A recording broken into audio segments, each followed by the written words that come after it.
Hi everyone, welcome back on the channel. Welcome to this new video where I wanted to break down to show you how I created my new trench warfare table. So here is the table. It's a 90 by 90 centimeter table.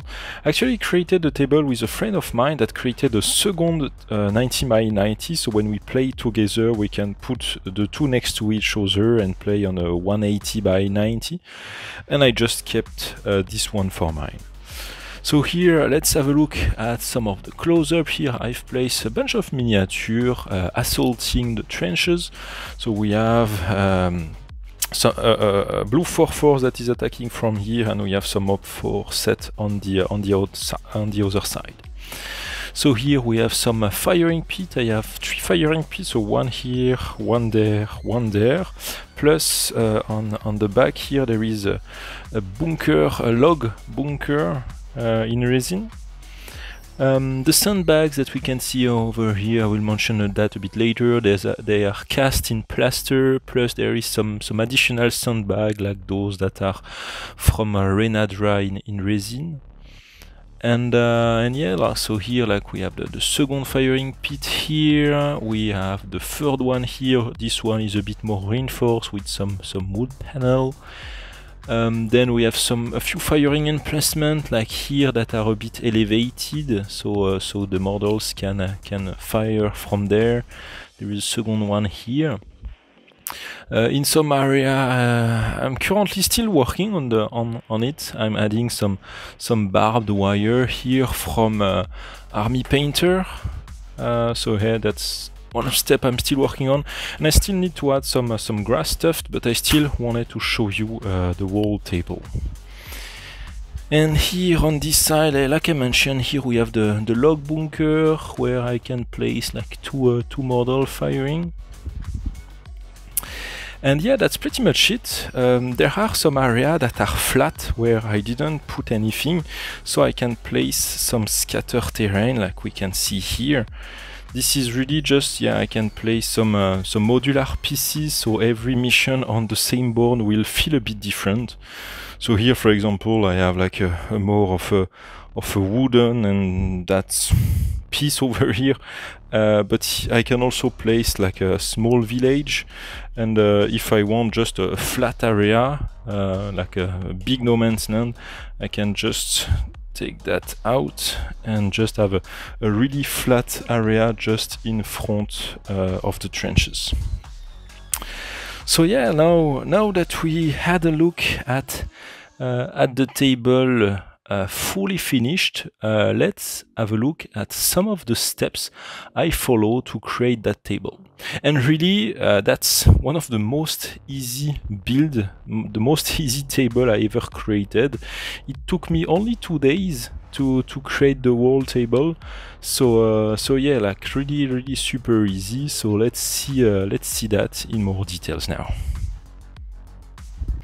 Okay, so for the base of the wall table, it's a 90 by 90 MDF board with a thickness of 1 centimeter.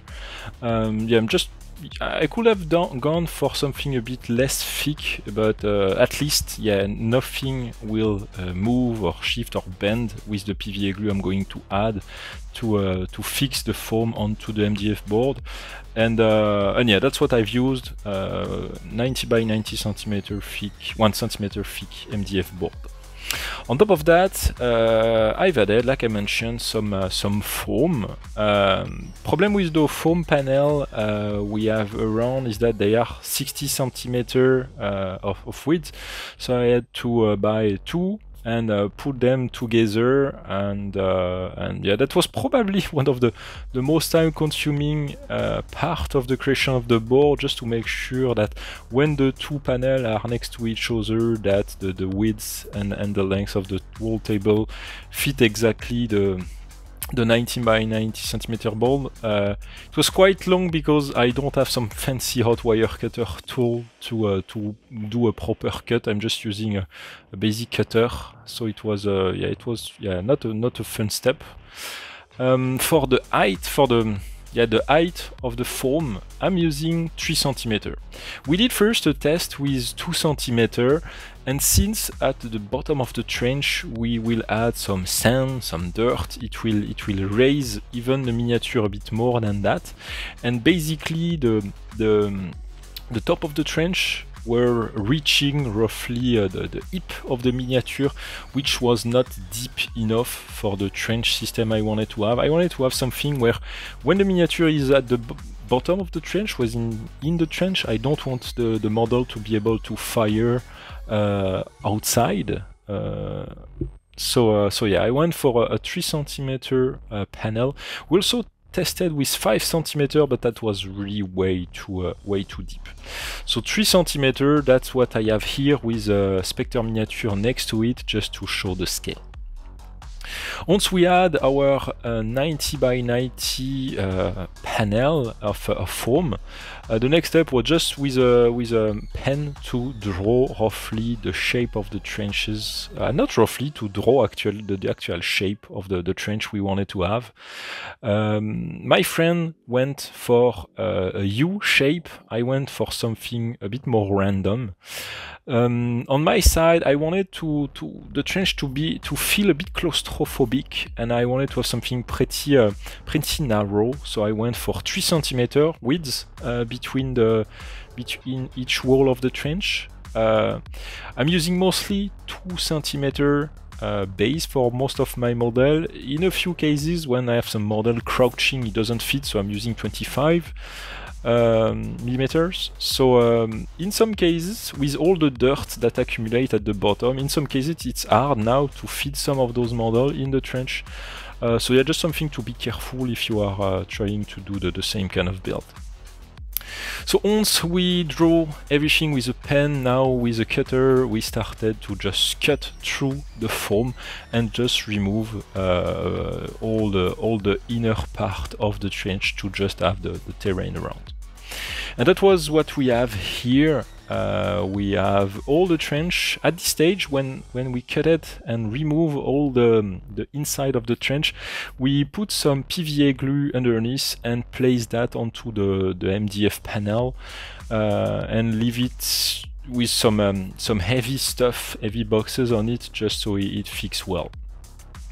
Once it started to dry, we started to bevel the top part of the trench, just to have a smooth line between the wall of the trench and the top part of the terrain, just to have something a bit more smooth. We also at this stage started to dig some holes created by some mortar or artillery fire. In the firing pit, since the model, again, the trench is 3 cm high and they can't fire when they are at the bottom of the trench, so in the firing pit we needed to elevate a bit that position. So we just use a few pieces of foam, leftover foam, that we placed at the bottom, and we'll cover all of that with modeling compound at the end to create something a bit smooth. So no worry if it doesn't look super great at this stage. Same thing here. Here is the log bunker in resin. I didn't want it to be completely on top of the terrain, and same thing, I didn't want it to be sticking to the MDF because the firing opening will be in the middle of the foam basically. So we just place a couple of pieces of foam underneath the log bunker, and it's sitting basically mid through the wall MDF. So that's just some other shots from inside some of those trenches. The next step was to start adding some details with the sandbags, some wood reinforcement, and also the modeling compound. So first, the modeling compound, I'm using Geek Gaming Scenics modeling compound, which is really perfect for that purpose. You just grab the bag, add some water, and that's it. You place that paste all over. It dries pretty fast, and yeah, it's really perfect. You can smooth it. There is plenty of tutorial on how to use that, especially on the Geek Gaming Scenics YouTube channel, so go check it out. For the sandbags, I actually have two different sandbags. The big one that we can see here are from Arts. It's a company that sell mold, and you can cast with different material. It was my first time using those mold. I probably should have buy some resin or some things dedicated to that, but I just had some plaster at home, so I used some plaster. It's far from perfect, but it get the job done. So yeah, here is all the sandbags casted in basic house plaster. Same thing for the wood that we can see in this specific firing pit, the small reinforcement on the side. It's also a mold from Arts. Next, as we can see here, adding more modeling compound to make a smooth transition where we have some artillery fire that created some hole in the terrain, and also making sure that every firing pit is smooth and it's quite a bit, it's somewhat flat, so miniature can go there to fire.